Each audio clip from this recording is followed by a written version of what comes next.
कभी लगा है कि हर कोई बस यही बता रहा है कि क्या करना है और क्या नहीं? अमांडा एक ऐसी ही कविता है जिसे आज हम समझेंगे। ये एक बच्चे के मन की दुनिया और उस पर जो पेरेंटल कंट्रोल होता है उसके बीच की एक कश्मकश की कहानी है। तो चलिए इसमें गहराई से उतरते हैं। कविता शुरू होते ही सीधा एक झटका सा लगता है ना? अपने नाखून मत चबाओ अमांडा। ये सिर्फ एक इंस्ट्रक्शन नहीं है, ये उस लगातार चलती रहने वाली टोका टाकी की बस शुरुआत है जिससे अमांडा की पूरी दुनिया बनी हुई है। और जैसा कि हम उम्मीद कर सकते हैं, ये सिलसिला यही नहीं रुकता। एक कमांड खत्म नहीं होती कि दूसरी आ जाती है। अपने कंधे मत झुकाओ अमांडा, मतलब उस लगातार दबाव को महसूस किया जा सकता है जिसके नीचे वो जी रही है। और फिर ये तीसरा ऑर्डर, ऐसे झुकना बंद करो और सीधे बैठो अमांडा। एक चीज पर ध्यान गया, हर लाइन के आखिर में एक एक्सक्लेमेशन मार्क है। ये कोई सुझाव नहीं है, ये एक डिमांड है जो फ्रस्ट्रेशन से भरी हुई है, और ये हमें पेरेंट के पॉइंट ऑफ व्यू की भी एक झलक दे जाती है। तो सवाल ये है कि ये सब हो क्यों रहा है? देखिए, ये सिर्फ बुरी आदतों को ठीक करने के बारे में नहीं है, इसके पीछे एक बड़ा मकसद है। अमांडा को समाज के लिए एक ऐसी दुनिया के लिए तैयार किया जा रहा है जहां उससे कुछ उम्मीदें हैं कि कैसे बैठना है, कैसे बिहेव करना है, बेसिकली एक परफेक्ट लड़की कैसे बनना है। और ये लिस्ट बस लंबी होती चली जाती है। उसका पोस्चर ठीक करो, होमवर्क खत्म करो, कमरा साफ करो, जूते साफ करो, यहाँ तक कि चॉकलेट खाने जैसी छोटी सी खुशी पर भी कंट्रोल किया जा रहा है। जरा सोचिए, अगर किसी की जिंदगी के हर छोटे बड़े पहलू को इस तरह से माइक्रो मैनेज किया जाए तो घुटन तो होगी ही, इसमें कोई हैरानी की बात नहीं।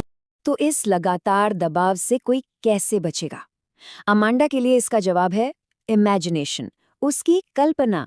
यही उसका सीक्रेट ठिकाना है, उसके पेरेंट्स की इस न करने वाली दुनिया से दूर भागने का रास्ता।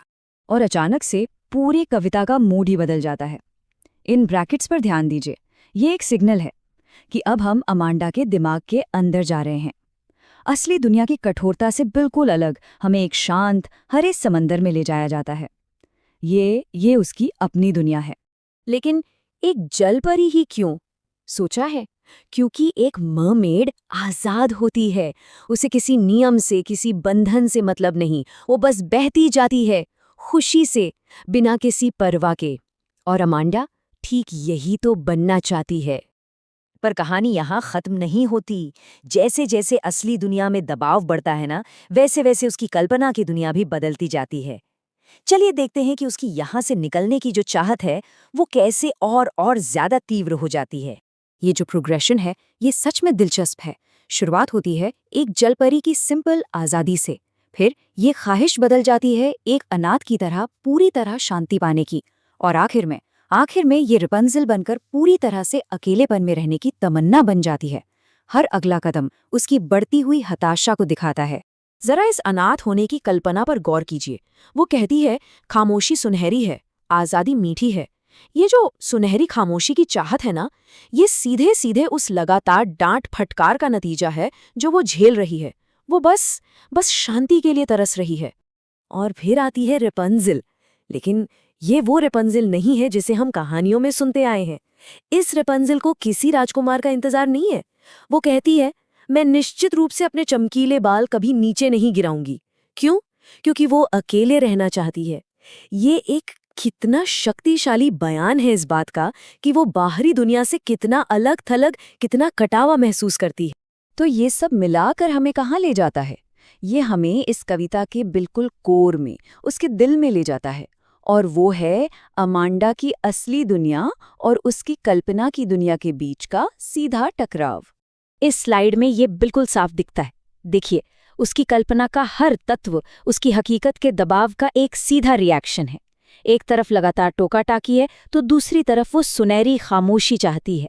एक तरफ उसे उसके रूप रंग के लिए जज किया जा रहा है तो दूसरी तरफ वो आज़ादी को मीठा मानती है। कितना साफ कॉन्ट्रास्ट है। और अब हम कविता के आखिर में आते हैं, और सच कहूं तो यहीं आकर सारी बात का वजन समझ में आता है। ये वो पल है जहां हमें साफ साफ दिखता है कि पेरेंट और अमांडा के बीच की दूरी, वो खाई कितनी ज्यादा गहरी हो चुकी है। इस पल की त्रासदी को समझ पा रहे हैं? अमांडा अपने ख्यालों की दुनिया में खोई हुई है और उसके पेरेंट को लगता है कि वो बस मुंह फुलाए बैठी है। वो उसे मूडी कहते हैं, बिना ये समझे कि ये उसकी तरफ से एक मदद के लिए पुकार है। और फिर आती है वो लाइन जो शायद इस पूरी कविता की सबसे दिल तोड़ने वाली लाइन है।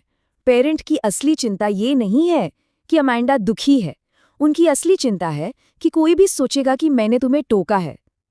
मतलब उन्हें इस बात की फिक्र है कि लोग क्या सोचेंगे, कि लोग उन्हें बुरा पेरेंट समझेंगे। सब कुछ बस इमेज के बारे में है। और यही इस कविता का पूरा सार है।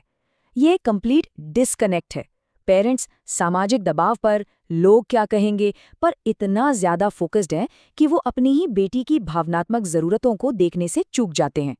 और ये पूरी बात हमें एक बहुत बहुत जरूरी सवाल पर लाकर खड़ा कर देती है। तो इसी विचार के साथ इस चर्चा को यहाँ खत्म करते हैं। आखिर परवरिश और दबाव के बीच की वो बारीक सी लकीर कहाँ है? हम बच्चों को गाइड कैसे कर सकते हैं बिना उनकी अपनी पहचान, उनकी आत्मा को कुचले? इसका कोई आसान जवाब नहीं है। और शायद यही वजह है कि अमांडा कविता आज भी इतनी शक्तिशाली और इतनी प्रासंगिक है।